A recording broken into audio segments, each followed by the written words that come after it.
Why do you persist? You put us down, we rise again. You end one plot, we forge another. You try so hard, but it always ends the same. Those who know you think you mad, and this is why.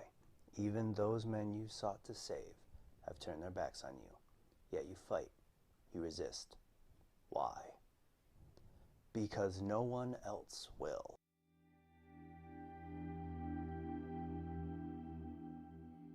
Hello, and welcome to Visions of the Past, an Assassin's Creed lore podcast. My name is Andrew, and I'm glad to see that you have found this podcast. Today, we're going to talk about the conflict mentioned in our opening quote, the Assassin-Templar War. In one form or another, this is really the central conflict of every single story in Assassin's Creed. Every historic setting has had both assassins and the Templars influence a war, conflict, or full ages of advancement to work toward their respective goals. And by the time we get to the modern day, it's almost a full guerrilla war, with the Templars looming large as Abstergo Industries and the assassins working in cells to keep the Templars from fulfilling their goals. The physical war, though, is only a symptom of a greater conflict, the conflict of ideologies. The conflict is believed to date all the way back to Cain and Abel, two sons of Adam and Eve. Sometime after the human-Isu war, Cain murdered Abel to gain control of his apple of Eden. Most likely, this is the same apple that Eve stole from the Isu city, Eden. After Cain murdered Abel, he would be branded with what would be known as the Mark of Cain, which would be used as the insignia for the children of Cain. It is believed that Cain murdered Abel so that he could use the apple to guide humanity to enlightenment, going against why his parents stole the apple in the first place. Throughout history, other groups would rise and to try to guide humanity to enlightenment. These groups included the Order of Ancients, the Cult of Cosmos, and the Order of the Knights Templar. The first group known to stand against any of these were a Persian group that was led by Darius that would help him assassinate the Emperor of Persia, Xerxes I, in August of 465 BC. Others would take up Darius's example, eventually leading to the creation of the Hidden Ones and the Assassin Brotherhood. For the most part, the Hidden Ones and the Assassins felt that it was everyone's right to make their own choice and to live with the consequences of those choices. While theoretically this conflict could trace itself back to the murder of Abel by Cain, it seems to me that it's more likely that it started in Egypt in 48 BC. This was the year that the Order of Ancients within Egypt tried to enter an Isu vault in Siwa. To do this, they abducted Bayek of Siwa, the local Medjay, and his son Kimu. And while trying to get information out of Bayek, they would kill his son. This would spark a year-long journey that would end with Bayek and his wife Aya not only seemingly wiping out the Order of Ancients from Egypt and Rome, but they would establish the Hidden Ones in both places. The birth of a lasting group with the goal of killing those trying to control the populace would consistently put them at odds with the Order of Ancients. And while that order, along with the Cult of Cosmos, would see small groups or individuals battling against them, it wasn't until this point that the Hidden Ones were formed that it truly turned into a war. As time would pass and the two groups spread around the world, not only in an attempt to guide humanity or to attempt to keep people from the ones who would control them, but it would also lead to each group trying to find pieces of Eden before the other, with different thoughts on how to use them. The Order of Ancients would use these artifacts, much like Cain wanted to use his apple, to guide the human race forward. And the Hidden Ones, while aware of the power that these artifacts could wield, would choose not to use them, but to hide them from the world in an attempt to keep them from the Order of Ancients. While the details are scarce, the Hidden Ones would publicly reorganize in 1090 into the Nizari Ismaili state, or more commonly known as the Order of Assassins, and the Order of Ancients would reorganize into a public order under the name of the Poor Fellow Soldiers of Christ and the Temple of Solomon, or more commonly known as the Knights Templar in 1129. While we don't know exactly why these two orders reorganized, we do know that they stayed public for a long time, continuing their agendas throughout the world, with the most change in the war being centered around the Middle East. By 1191, the Knights Templar would be trying to influence the Third Crusade, while the Assassins would, for the most part, be known as killers for hire, as it was at this time most assassins only did as the mentor ordered them to do. While the Templars found an apple of Eden in Solomon's temple under Jerusalem, the assassin, Altair ibn La'ahad, would be sent to retrieve it. And while he would fail this task, a companion of his would succeed, and Altair was sent to murder 9 men who, unbeknownst to him, were all Templars. After clearing the Middle East of the Templar threat, Altair found out just how deep the Templars were in both sides of the war, and that his mentor was at one time a Templar himself. After killing his mentor and taking the apple, Altair would make changes within the order, allowing for them to have a greater knowledge of the threats they faced. Over the next 60 years, Altair would not hide the apple away. He would study it. He would also hunt Genghis Khan under the suspicion that he had a piece of Eden, and he would lose control of the assassins to Abbas Sofan. But by 1257, when, forgive me for my pronunciation here, but it was when Hulagu Khan laid siege to Masyaf that Altair was leading the order again, and he used this opportunity to take the Brotherhood underground by having Masyaf emptied and then passing quietly away with his apple of Eden within Masyaf's library. The Templars would continue as a knightly order until their headquarters in Acre was lost in 1291. This eventually led way to the standing army of the Knights Templar having little to no use.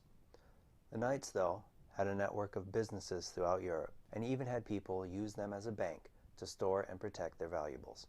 By 1307, King Philip IV of France branded the Templars heretics and ordered the arrest of Templar Grandmaster Jacques de Molay under the advice of the assassin mentor, and again, I'm probably going to mispronunciate this name, but it was Guillaume de Nogaret, that would lead to the death of de Molay and for the public face of the Templars to no longer exist, forcing the organization underground. At this point, the war really becomes a secret one.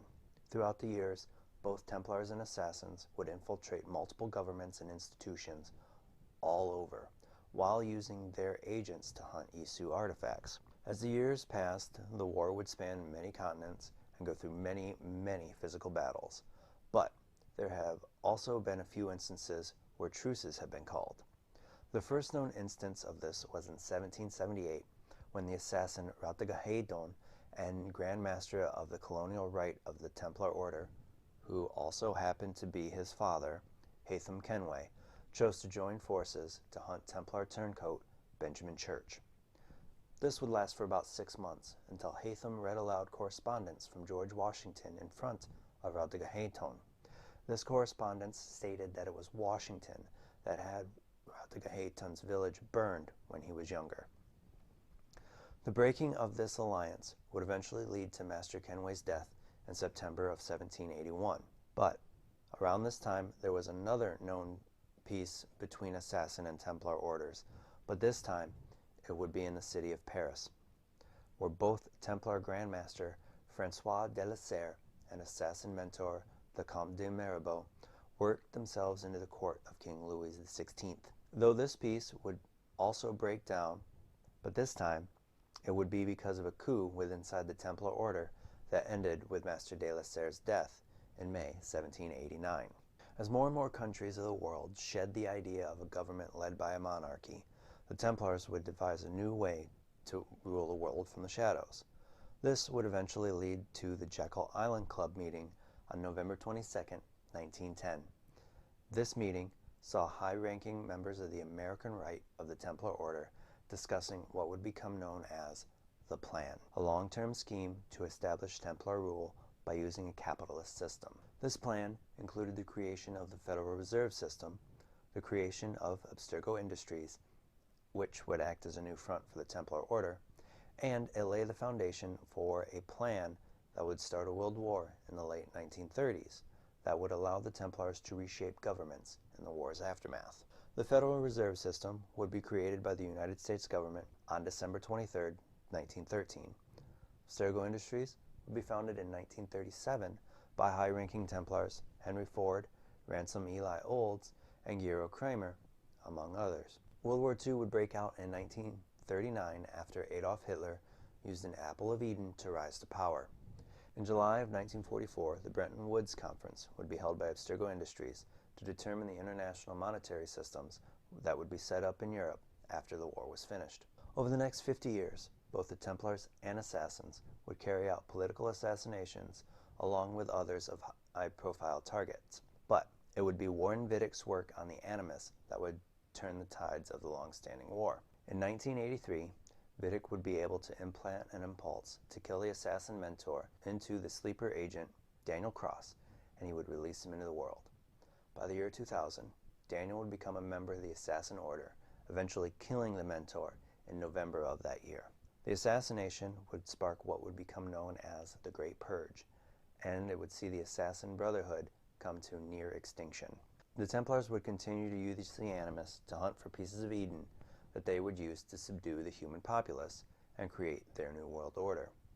The Assassins would end up going even further underground and start fighting a guerrilla war that would see them strike at high-value targets like infiltrating Abstergo's Animus project and the assassination of Warren Vidick. The war continues like this to this day, though there was one instance where the Templars and Assassins have teamed up to face a mutual enemy after the Great Purge. This instance was in 2018 when Abstergo's Phoenix project managed to create a body with a full Isu genome. This body would come into possession of Juno, but it would be destroyed by an assassin cell led by Charlotte de la Cruz with the help of Templar Black Cross, Juhani Otzoberg. It's hard for me to wrap my head around this conflict sometimes when I think about how long it's lasted, as it's lasted for a minimum of 2,068 years, and possibly it's lasted for much, much longer. That's hard for me to fathom, but when you think about it, this isn't a war for this piece of land or that piece of land. It's for something more, the secret state of the whole human race. On one hand, you have the Templars, or Templar-like groups, that believe that humans are not capable to lead the world in a peaceful manner, that when they are left to their own devices, all that happens is violence and conflict. So they seek to end this cycle by control. And on the other hand, you have the Assassins and the Assassin-like orders, who believe that it is humans' right to choose and to live with free will that defines what it means to be human, and that no one has the right to control others.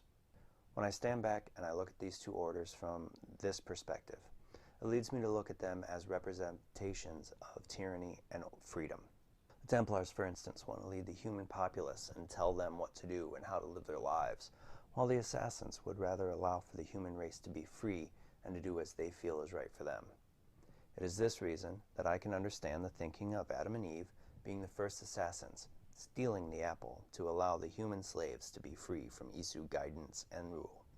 The end of Assassin's Creed Odyssey, though, changes this idea of what the orders represent to chaos and order, stating that the Assassins representing chaos and the Templars order. This implies that as the Assassins try to safeguard free will, all they are really doing is sowing chaos in the world, and for as much as the Templars want to control the human race by any means necessary, all they're really doing is trying to impose order in the world, and that if either side of this war prevails, it would spell doom for the world. Right now, this is kind of hard for me to get behind, but as it's only been introduced in the latest game, time will tell what the idea of order and chaos really means for the entire series and the Assassin-Templar War. Thank you for joining me today. Feel free to subscribe to the podcast, and if you have any questions about Assassin's Creed or topics that you would like me to cover, please feel free to hit me up on Twitter at visions_AC, a link to which will be in the description of this podcast. Until next time, my assassin friends, make sure to follow the creed. And to those Templars listening, may the Father of Understanding guide you.